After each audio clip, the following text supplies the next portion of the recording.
శౌర్య ఇప్పుడు మీరు చేస్తున్న సినిమా శౌర్యం. Yeah. అండ్ దానికి ఏంటి మీరు అంటే సెంటిమెంట్ ఫాలో అయ్యారా మీరు? ప్రతిదీ స్వాగతం, సంతోషం, ఇది ఏంటంటే ఒక నాన్ సెన్స్ ఏంటంటే ఫస్ట్ నాకు ఆ సెంటిమెంట్ లేదు.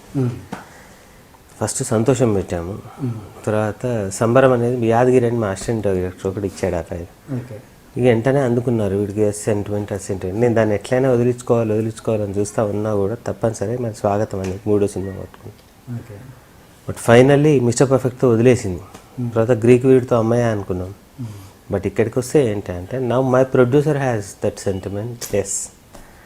సో ఆయన సురక్ష్ బ్యానర్, సూర్య వర్సెస్ సూర్య ఆయన ప్రీవియస్ సినిమా, ఇది ఆయన క్లియర్ చెప్పాడు నాకు ఎస్తో స్టార్ట్ అయితే నాకు చాలా మంచి జరుగుతుందండి. So you please think in that way. So that's how Shaurya has come again. ఫినాన్షియల్గా అంటే ఎక్స్ట్రాడినరీ లైఫ్ చూసి ఒక 18 గదులు ఇంట్లో ఉండి సడన్గా 2 రూమ్స్ హౌస్కి మారిపోయిన ఫినాన్షియల్ కండిషన్స్ వచ్చేసాయి.